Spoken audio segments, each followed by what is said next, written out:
नमस्कार, खेल हरियाणा के आज के इस एपिसोड में आपका स्वागत है। आपके साथ मैं हूं भुवन शर्मा। खेल हरियाणा में आज हम आप पहुंचे हैं गुड़गांव के गाडोली गांव में। बात राजकुमार सांगवान की। जी हां, अर्जुन अवॉर्डी राजकुमार सांगवान की कामयाबी का पूरा सफर हम आपको बताएंगे। साथ ही बताएंगे वो चुनौतियां जो एक बॉक्सिंग के खिलाड़ी के सामने पेश आती हैं। पहले की बॉक्सिंग और अब की बॉक्सिंग में अंतर क्या है, प्रोफेशनल बॉक्सिंग वो किस नज़रिए से देखते हैं, और प्रो बॉक्सिंग लीग जब भारत में आ गई है तो उसके बारे में राजकुमार सांगवान का आखिर नजरिया क्या है, ये सब जानेंगे आप अगले आधे घंटे में खुद राजकुमार सांगवान से। खेल हरियाणा में यूं तो आपने अब तक कई बॉक्सर्स और उनकी कामयाबी की कहानी को जाना होगा, लेकिन आज आप एक ऐसे बॉक्सर से मिलेंगे जिसने हरियाणा में बॉक्सिंग की एक अलग पहचान बनाई।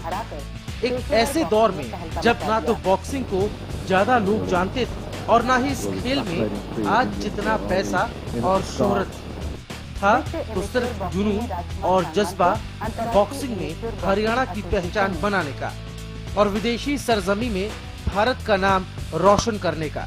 खेल हरियाणा में बात बॉक्सिंग में हरियाणा के पहले नेशनल चैंपियन रहे राजकुमार सांगवान पर हराकर पेशेवर बॉक्सिंग में तहलका मचा दिया।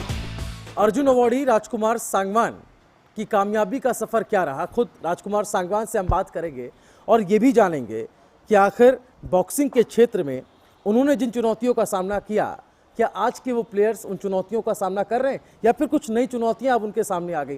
प्रोफेशनल बॉक्सिंग का जो दौर है वो तब भी था और अब भी है, लेकिन उसमें बदलाव कितना आया। राजकुमार जी, स्वागत है आपका हरियाणा न्यूज़ में। Thank you. पहला सवाल आपसे, राजकुमार सांगवान बनने का सफर और बॉक्सिंग को लेकर आपका क्या नजरिया है अब जब आप अर्जुन अवॉर्डी हो गए? जी देखिए, मेरा सफ़र तो अकस्मात लगाइए कि उस समय बॉक्सिंग का हरियाणा में या देश में भी बहुत ज़्यादा ऊंचाइयों पे बॉक्सिंग नहीं थी। रिज़ल्ट हमारे नेचुरली एशियन तक हम सीमित थे। एशियन गेम्स में हमारे बड़ों ने भी काफ़ी अच्छे मेडल लिए हैं, और बट एक सिविल के अंदर जनरली ये एक आर्मी का स्पोर्ट्स होता था। जितने अगर आप राज्यों की बात करते हैं तो मेरे से पहले जैसे हरियाणा में कोई नेशनल चैम्पियन ही नहीं हुआ सीनियर में, तो इस तरह से एक बहुत ज़्यादा ख्वाब नहीं थे। हमें ये नहीं था कि हम ओलंपिक मेडल लेंगे या अर्जुन अवॉर्डी हम बनेंगे, तो एक सीमित सा दायरा था कि हम नेशनल वेसल खेलेंगे। जस्ट एक इंजॉय के तौर पे मैंने इस गेम में को स्टार्ट किया था। लेकिन जब मैं नेशनल चैम्पियन हुआ, एशियन गोल्ड मेडल 91 में लेके आया, तो मैंने सोचा यार इसमें कैरियर भी ठीक है। उसके बाद से मैंने इसको एज ए कैरियर लिया, और 96 में जब मुझे अर्जुन पुरस्कार मिला तो वो एक स्वर्णिम पहल क्षण था मेरे लिए। अच्छा, प्रोफेशनल बॉक्सिंग का कैसा सफर रहा आपका? आप पहले ऐसे बॉक्सिंग प्लेयर हैं जिन्होंने प्रोफेशनल खेला, एक वो टाइम बताइए। विजेंद्र सिंह को आज हम देखते हैं, लेकिन आप अपना एक्सपीरियंस ज़रा हमें बताएं। जी, ये 96 के अंदर जब हम एमेचर को मैंने छोड़ा, कुछ सरकमस्टांसिस ऐसे थे, हालांकि बहुत ज़्यादा उम्र नहीं थी। 26 साल की उम्र में जब एशियन गोल्ड हो गए, तो उस समय मैंने आपको बताया कि ख्वाब कोई बहुत ज़्यादा नहीं होते थे, इतना पैसा स्पोर्ट्स में इन्वॉल्व नहीं था। तो कोचेज़ ने भी कहा कि यार आपका एमेचर का सफ़र काफ़ी हो चुका है, देख लीजिए, शादी करिए, घर बसाइए, नॉर्मल लाइफ जीजिए। तो फिर मैंने सोचा क्यों ना एक प्रोफेशनल का चांस लिया जाए। जब इंग्लिश एंड कंपनी हमारे पास आई बहुत अच्छा ऑफ़र लेके, अगर आज का युग होता, इतना फास्ट ज़माना होता, तो शायद मैं कह सकता हूँ कि मैंने बहुत बड़ी भूल की प्रोफेशनल बॉक्सिंग को जल्दी छोड़ के। बहुत अच्छा प्रमोटर थे हमारे नामी गिरामी, वर्ल्ड के रैंक नंबर 2 लेनेक्स लुइस के प्रमोटर फ्रैंक मेलोनी ही हमारे प्रमोटर थे, और उन्होंने इंग्लैंड में हमें बहुत अच्छी ट्रेनिंग दी। और शायद अगर मैं कंटिन्यू रहता तो कुछ तस्वीर, कुछ नज़ारा कुछ अलग ही होता। प्रोफेशनल बॉक्सिंग को जल्दी छोड़ने का जिसका आपको मलाल हो रहा है, आप ये कह रहे हैं कि इतना उस समय ज्ञान भी नहीं था, या हो सकता है अवेयरनेस उतनी ना रही हो, या नहीं मालूम होगा कि आगे चलकर प्रोफेशनल बॉक्सिंग इतना बड़ा रूप ले सकती है, या नहीं। अगर पॉपुलैरिटी से अगर आप देखते हैं तो उस समय भी प्रोफेशनल बॉक्सिंग आज से ज़्यादा ऊंचाई के ऊपर उस समय में थी। बच्चे बच्चे के नाम पे माइक टाइसन या उससे पहले मोहम्मद अली आप देखते हैं, इन बिटवीन। बल्कि अब ये जो 8-10 साल का दौर गुजरा है, जिसमें अगर मेवेदर की फ़ाइट को छोड़ दें तो कोई ऐसा बहुत ज़्यादा नामी गिरामी बॉक्सर नहीं रहा है। लेकिन हमारे समय में तो प्रो बॉक्सिंग और भी ज़्यादा पॉपुलर थी। उस समय माइक टाइसन रिंग में जाने के अगर कैलकुलेट करो तो 400 करोड़ रुपए रिंग में एंटर करने के लेते थे माइक टाइसन। ये बातें मैं 90s, अर्ली 90s की बात कर रहा हूँ। तो वो नहीं थी, लेकिन छोड़ने का मलाल मुझे बिल्कुल है क्योंकि मैं एक स्मॉल टाउन भिवानी से निकला और जब मेरे क्या कहते हैं फॉलोअर्स नहीं मिलते थे, हम बाउट जीत के जब वापस आते थे कोई पूछता नहीं था। यहाँ जितनी कवरेज होनी चाहिए थी, नेचुरली एक डीडी न्यूज़ चैनल होता था, बिल्कुल उसने मुझे न्यूज़ में रखा। और लेकिन जो चीज़ जो मैं एक फ़ैन फॉलोअर्स एकदम से बनना बड़ा मुश्किल था, उन्होंने नाम भी चेंज किया मेरा, राजकुमार सांगवान की बजाय शुगर राज उन्होंने नाम रखा था, मेरा टाइटल दिया था। बट एक मैं कह सकता हूँ कि हालात कुछ ऐसे पैदा हुए कि मैं वहाँ से जल्दी छोड़ के आया। लेकिन आपको क्या लगता है, हम लोग देखते हैं बॉक्सिंग में बड़े बड़े नाम हैं, मैरी कॉम आप ले लीजिए, विजेंद्र सिंह आप ले लीजिए, आपको क्या लगता है, आपके जिस रिंग पर हम खड़े हैं यहाँ भी कई बच्चे परफॉर्म करते हैं, आपकी भी अब एक उम्मीदें रहती हैं अपने प्रदेश के लिए, अपने देश के लिए, कि कई लोग विजेंद्र की तरह निकले हैं, हुनर सब में है, लेकिन उनको तराशने की बात हो, तराशा क्या ठीक तरीके से जा रहा है जिस तेजी के साथ लोगों में इंटरेस्ट बढ़ रहा है बॉक्सिंग को लेकर, बच्चों में, खिलाड़ियों में? जी बिल्कुल, देखिए अगर आज से मैं वही पुराने थोड़ा समय ले जाऊंगा, अगर 25-30 साल पहले जब हमने स्टार्ट किया, अगर उस समय की आप बात करेंगे तो हरियाणा में टोटल मिला के मुश्किल से 100, 150, 200 बच्चे ट्रेनिंग करते होंगे। और भिवानी में हमने 8 लड़कों ने ट्रेनिंग स्टार्ट की थी। किसी को ये ख्याल नहीं था कि हम विदेशों में जाएंगे या बाहर करेंगे, लेकिन एक आहिस्ता आहिस्ता वो स्ट्रेंथ, आज अगर आप हरियाणा की बात करते हैं, प्राइवेट एकेडमीज़ की आप बात करते हैं, तो कम से कम मैं नहीं कह सकता कि मेरे हिसाब से आज के दिन कम से कम 5000 बच्चे हरियाणा में अकेले में बॉक्सिंग की ट्रेनिंग कर रहे हैं। टोटल आप देखें तो बॉक्सिंग आज एक अच्छा कैरियर है। पेरेंट्स को ज़्यादा से ज़्यादा संख्या में बॉक्सिंग सिखाना चाहिए एज ए कैरियर के तौर पे, और एज ए आप कह सकते हैं कि सेल्फ डिफेंस, मोटिवेशन के लिए एक बहुत ही अच्छा स्पोर्ट्स है बॉक्सिंग। राजकुमार जी, हम आपसे आगे भी बातचीत जारी रखेंगे, सांगवान जी से हम उनकी और अचीवमेंट्स के बारे में भी जानेंगे। हम चुनौतियों का जिक्र अभी हमने नहीं किया है, हम चुनौतियों के बारे में भी जानेंगे, क्या वो चुनौतियां अब भी बरकरार हैं। रिपोर्ट हम आपको दिखाते हैं, राजकुमार सांगवान के अर्जुन अवॉर्डी बनने तक का ये पूरा सफ़र आप देखिए इस रिपोर्ट में। Really fascinating to see what the Indians got. Are we in at the start of a long and glittering career, or is it just another prospect fall over? ये वो दौर था जब संचार माध्यम भी विकसित नहीं हुए थे। देश में सिर्फ दूरदर्शन ही हुआ करता था जो समाचार और मनोरंजन दोनों परोसता था। इसी दूरदर्शन पर राजकुमार सांगवान की वो खबर भी आई जो आज इतिहास बन गई है। भारत के मुक्केबाज राजकुमार सांगवान ने कल लंदन में इंग्लैंड के गैरी विलियम्स को अंकों के आधार पर हराकर पेशेवर बॉक्सिंग में तहलका मचा दिया। विश्व एमेच्योर बॉक्सिंग में राजकुमार सांगवान को अंतर्राष्ट्रीय एमेच्योर बॉक्सिंग एसोसिएशन ने 1995-96 के लिए चौथी वरीयता प्रदान की है। सांगवान पहले कई अंतर्राष्ट्रीय स्पर्धाओं को जीत चुका है। रिंग में व्हाइट शॉर्ट्स में है राजकुमार सांगवान और ब्लू शॉर्ट्स में है गैरी विलियम्स। फाइट है हैवीवेट वर्ल्ड चैंपियनशिप की। अपने मुक्कों से विलियम्स को पस्त कर देने वाले राजकुमार सांगवान इसी फाइट के बाद चौथे वर्ल्ड चैंपियन बने। कल लंदन में इंग्लैंड के गैरी विलियम्स को अंकों के आधार पर हराकर पेशेवर बॉक्सिंग में तहलका मचा दिया। राजकुमार की सबसे बड़ी उपलब्धि तेहरान में हुई एशियाई मुक्केबाजी प्रतियोगिता में स्वर्ण पदक जीतना था। इस जीत की इम्पोर्टेंस का अंदाजा इस बात से ही लगाया जा सकता है कि भारत ने इस प्रतियोगिता में 8 साल बाद गोल्ड मेडल जीता था। उनकी सबसे बड़ी उपलब्धि 1994 में तेहरान में हुई एशियाई मुक्केबाजी प्रतियोगिता में स्वर्ण पदक जीतना था।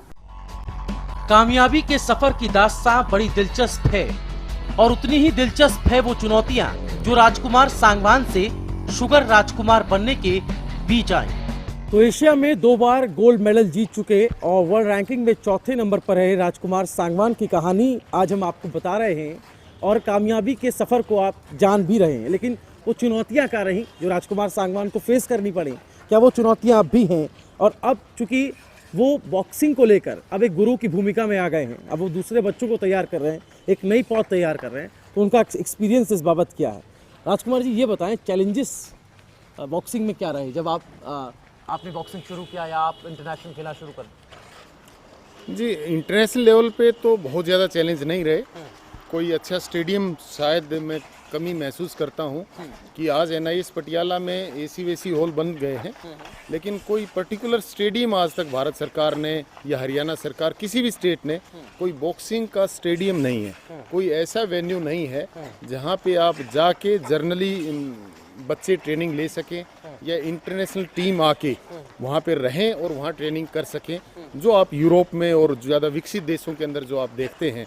तो उसकी चीज़ की एक कमी हमने कई बार रिक्वेस्ट की है फेडरेशन के माध्यम से भी और खेल मंत्री को डायरेक्टली, खेल मंत्रालय को, कि कम से कम एक वेन्यू हमारा ऐसा होना चाहिए कि जहाँ पे इंटरनेशनल लेवल के बच्चे यहाँ पे आते रहें और वो ट्रेनिंग कर सकें। क्योंकि ये चीज़ मैं जब नोटिस में लेके आया, जब हमने 2002 के अंदर अपनी एकेडमी स्टार्ट की, तो उसके बाद मैंने देखा कि देश के डिफरेंट पार्ट से, आप चाहे उसमें मणिपुर के लड़के लें या उसमें राजस्थान हो या यूपी हो या महाराष्ट्र, सभी लड़के आके हमारे एकेडमी में रहते थे। और इवन मैं सरप्राइज़ मुझे तब हुआ जब मॉरिशस के 3 लड़के और कनाडा से 2 लड़के आके हमारे पास उस गर्मी में के माहौल में ट्रेनिंग करते थे।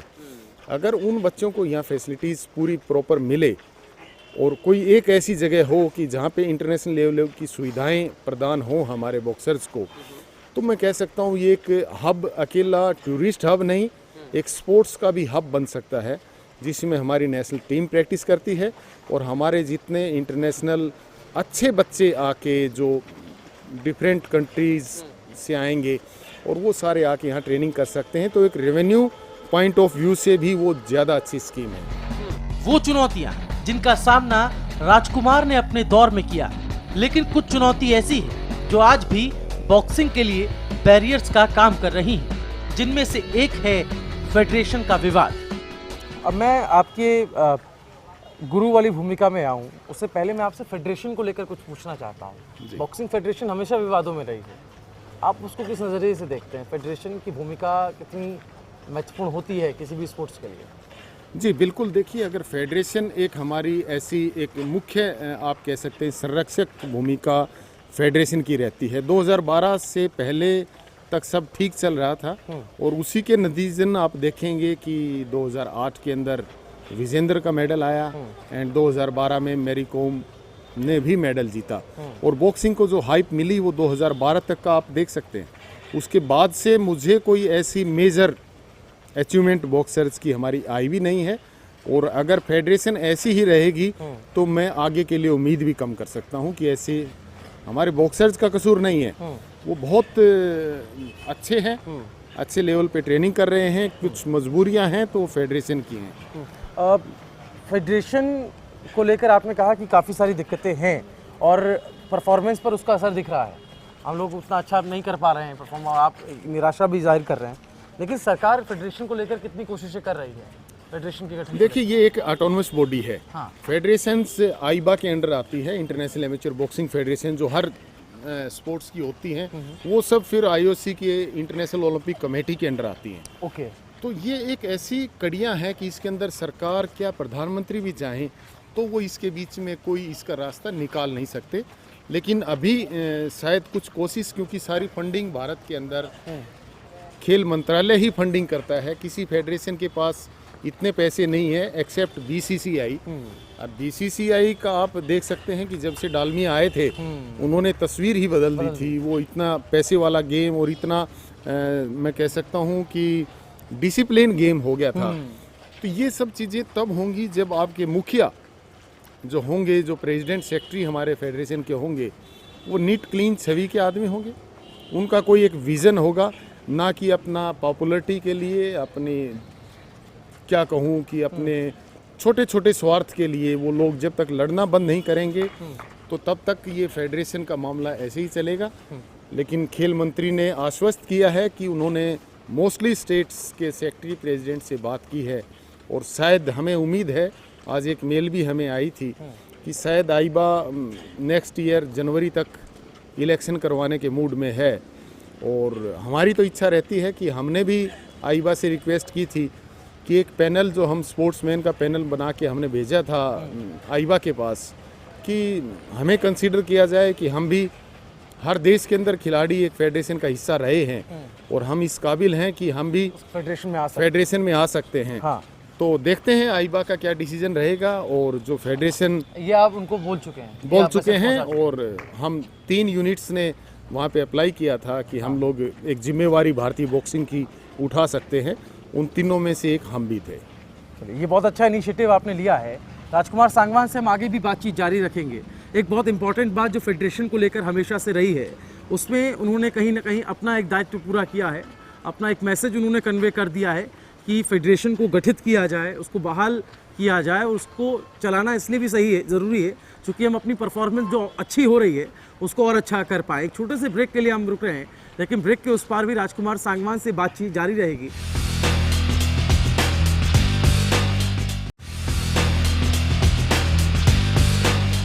ब्रेक के बाद खेल हरियाणा में आपका एक बार फिर स्वागत है। हमारे साथ अर्जुन अवॉर्डी सांगवान साहब इस वक्त हैं। सांगवान साहब, हम लगातार बात कर रहे हैं, हम अब आखिरी सेगमेंट की तरफ हैं, और अब ये जानना बेहद ज़रूरी है। एक ज़माना था जब आप बॉक्सिंग को अपनी ज़िंदगी समझते थे, बॉक्सिंग को अपना जीवन समझते थे, और प्रोफेशनल बॉक्सिंग तक आप पहुँचे। लेकिन अब एक ऐसा दौर आपके लिए है जहाँ आप एक गुरु की भूमिका में आ गए हैं। हम देख रहे हैं कई सारे बच्चों को आप ट्रेनिंग यहाँ पर दे रहे हैं, अपनी अकेडमी खोली हुई है। ये कैसे ख्याल आपके दिमाग में आया कि इस तरफ भी आपका आप एफर्ट कर सकते हैं, या इस तरफ भी आपका इन्वॉल्वमेंट हो सकता है, या आप इस तरह से एक सेवा करके जो है बॉक्सिंग को अपना योगदान दे सकते हैं? देखिए, मैंने हिंदुस्तान की पहली एकेडमी 2002 में रेजिडेंशियल एकेडमी खोली दिल्ली के अंदर, और केंद्रीय विद्यालय संगठन के जो स्पोर्ट्स का मिस्टर HM कैरे होते थे, मुझे बड़ा गर्व है कि मैं उनका साथी रहा। उन्होंने एक बड़ा अच्छा योगदान दिया कि जितने school premises after school time के बाद जब वो खाली पड़े रहते हैं, तो उसका एक योगदान खेलों के प्रति काफ़ी बढ़ सकता है। क्योंकि जो आदमी एकेडमी चलाएगा उसकी जिम्मेवारी ये होगी कि वो खेलों को मेंटेन रखेगा। अपने एक्सपर्ट्स को ही वो जगह देते थे, और ये उसके बाद हमने हरियाणा सरकार से, दिल्ली सरकार से काफ़ी रिक्वेस्ट की कि सर देखिए, स्कूल टाइम के बाद सारे ग्राउंड खाली पड़े हैं। आज महानगरों के अंदर या आप गुड़गांव जैसे सिटीज़ के अंदर, मेट्रोज़ में कहीं ये जगह नहीं है कि खिलाड़ी, इतने मैदान नहीं हैं। तो स्कूलों के प्रति एक बहुत सकारात्मक हमने वो विचार बनाया था, और उसी में अपनी एकेडमी स्टार्ट की थी 2002 के अंदर। और अपनी एकेडमी से मुझे गर्व होता है कि हमने नेशनल चैम्पियन, कम से कम 10 नेशनल चैम्पियन दिए हमने 15 बच्चे इंटरनेशनल दिए हैं। ओलंपियन सुमित सांगवान 7 साल तक हमारी एकेडमी के साथ प्रशिक्षण लेता रहा, और प्रवीण कॉमनवेल्थ के अंदर मेडल लेके आया, बलबीर एशियन मेडल लेके आया, कॉमनवेल्थ मेडल लेके आया, जसबीर वर्ल्ड चैम्पियनशिप में पार्टिसिपेट किया। तो ऐसे काफ़ी ढेरों नाम हैं कि हमारी एकेडमी में मैं कह सकता हूं कि हम सफल रहे हैं, और आगे कोशिश रहेगी कि और अच्छे बच्चे और आगे निकलें। और टारगेट तो हमारा भी है कि हमारे यहाँ से भी कोई ऐसा विजेंद्र जैसा बच्चा, ओलंपिक मेडलिस्ट बच्चे यहाँ से निकलें, और सब बच्चे कामयाब हों। मेनली गरीब घरों के बच्चे यहाँ पे ज़्यादा आते हैं, ग्रामीण पृष्ठभूमि से जुड़े हुए, चाहे उसके अंदर यूपी के बच्चे हों, राजस्थान के हों मोस्टली, या हरियाणा के आस पड़ोस के बच्चे हैं। तो उनको खेलों की सुविधाएं अपने प्रदेशों में, या आप इस एरिया में गुड़गांव में कह सकते हैं कि इतनी अच्छी प्रबंध, स्पेशली बॉक्सिंग का मैं कह सकता हूं कि कोई ऐसा गवर्नमेंट की तरफ से भी प्रबंध नहीं है। तो वो ज़्यादा से ज़्यादा होना चाहिए, तो ज़्यादा पॉपुलर गेम होगा, पार्टिसिपेंट्स ज़्यादा होंगे, तो रिजल्ट्स भी ज़्यादा बेहतर होंगे। भारत के पहले प्रोफेशनल बॉक्सर रहे राजकुमार सांगवान आज एक गुरु की भूमिका में यहाँ वो बॉक्सिंग की नई पौध तैयार कर रहे हैं। बॉक्सिंग के दांव पेच, बॉक्सिंग की अपनी तकनीक उन्हें विरासत में सौंप रहे हैं। लेकिन उन्हें दुख होता है जब लोग बॉक्सिंग एकेडमी को मुनाफे की दुकान बनाकर बॉक्सिंग सिखाते नहीं बल्कि बेचते हैं। एक कामयाब खिलाड़ी होने के नाते आप अपना धर्म तो निभा ही रहे हैं, लेकिन हमने कई सारे ऐसी चीज़ें देखी हैं इस प्रदेश के अंदर, इस देश के अंदर, कि एक फ्रेंचाइजी का दौर शुरू हो गया है। कैपिटलिज्म इतना हावी हो गया है कि हर कोई पैसा छापने की ओर में, पैसा कमाने की ओर में लगा हुआ है। स्पोर्ट्स कहीं उसकी बलि तो नहीं चढ़ता जा रहा है। हम ये भी देखते आ रहे हैं कि कई सारे ऐसे प्लेयर्स हैं जो इकोनॉमिक वीकर सेक्शन से आते हैं, लेकिन पैसा ना होने की वजह से, आर्थिक हालात अच्छे ना होने की वजह से वो कंटिन्यू नहीं कर पाते हैं। तो बतौर एक सक्सेसफुल खिलाड़ी आप कैसे देखते हैं कि ये कैसे हालात बदले जाएं, कैसे कैपिटलिज्म को स्पोर्ट्स में आने से रोका नहीं जाए, इसको एक गलत भी नहीं इसको हम कह सकते हैं, लेकिन ये गलत धारा जो ले रहा है, गलत एक मोड़ ले चुका है। इसमें कुछ चुनिंदा लोग जो हैं वो इसमें मोटा पैसा कमाते हैं और जो काबिलियत है वो कहीं ना कहीं दबती हुई नजर आती है। जी बिल्कुल, मैं सहमत हूँ। देखिए, जो चीज़ इतनी पॉपुलर होगी उसमें अच्छाइयाँ और बुराइयाँ दोनों एक साथ चलती हैं। तो जो बात आपने की थी कि कुछ फ्रेंचाइजी, और ये खेल कोई एक फ्रेंचाइजी का हिस्सा नहीं होता। खेल के अंदर तो आपके अंदर काबिलियत है तो प्रैक्टिकली आप अपने स्टूडेंट्स को, अपने बच्चों को बता सकते हैं। ये हो सकता है कि आप हेल्पर रखते हैं, दूसरा कोच रखते हैं, आपकी गाइडेंस के अनुसार वो काम करता है। लेकिन वीक में मैं अगर आप 5 से 6 सेशन भी अगर अपने बच्चों को नहीं दे सकते तो मैं नहीं मानता कि आप हकदार हैं, कि ये कहने के हकदार हैं कि ये बच्चा मेरा है, मैंने तैयार किया है। तो इस टाइप से फिर रहा दूसरा सवाल आपने कहा कि पैसे के पीछे, तो आज प्रदेश का भी, देश का भी और विश्व का भी है कि पैसे की तरफ हर आदमी भागता है। और बिल्कुल नहीं होना चाहिए। कम से कम जो लोग सक्षम हैं, जो लोग पैसा दे सकते हैं, और जो बच्चे उनको एज ए कैरियर नहीं, मैं कह सकता हूँ कि एज ए अपना एंटरटेनमेंट के लिए बॉक्सिंग को सीखते हैं, उनसे आप पैसे लीजिए, कोई प्रॉब्लम नहीं, जो दे सकते हैं। लेकिन बॉक्सिंग को एज ए कैरियर आज भी हिंदुस्तान के अंदर विडंबना है ये कि बच्चे जो गरीब तबके के, जो मध्यम वर्ग से भी जो नीचे के लोग हैं, आज भी बॉक्सिंग को अपना कैरियर के रूप में वही बच्चे ले रहे हैं। तो नेचुरली उनके पास इतना पैसा नहीं है। तो ये जो एकेडमीज का दौर हुआ है, उसके जो कोचेस बैठे हैं, मुझे काफ़ी रिपोर्ट्स आई हैं, मैं किसी का नाम नहीं बताऊंगा, जो वर्गलाते हैं बच्चों को, और जो बच्चों से गलत तरीके से भी पैसे यूज़ करते हैं। तुम्हें इंटरनेशनल बना दूंगा, भूटान का टूर लगाते हैं या चाइना का टूर लगाते हैं और मोटा पैसा कमाते हैं। तो ऐसे बच्चों से सावधान रहना चाहिए, ऐसे कोचेज से सावधान रहना चाहिए। बच्चों का कसूर नहीं है, क्योंकि उनको नॉलेज नहीं है, उनके पेरेंट्स को नॉलेज नहीं है। ग्रामीण पृष्ठभूमि से मजदूर किसान अपनी ज़मीन को रख के अपने बच्चे को इंटरनेशनल बनाता है कि शायद मेरा बच्चा कहीं जॉब में लग जाएगा, उसका कैरियर बन जाएगा। लेकिन जब वो उसको मालूम होता है कि इस सर्टिफिकेट की तो कोई वैल्यू ही नहीं है, तो ये चीज़ें एक बहुत गलत है। हमें बहुत धक्का लगता है ऐसी बातों से। हम रोकने की कोशिश करते हैं, और मैं पूरा 15 साल से इसी चीज़ में हूँ कि कोई बच्चा जो मेरी नॉलेज में आता है कि गरीबी के कारण जो अभ्यास नहीं कर पाता, तो उसकी मदद करने को मैं तत्पर रहता हूँ, और अपने तरीके से जो बेहतर मेरे से हो पाता है मैं वो करता भी हूँ। भारत के पहले प्रोफेशनल हैवीवेट बॉक्सर राजकुमार के सफर में उतार चढ़ाव भी हैं, तो साथ ही सफलता के कई मेडल्स भी।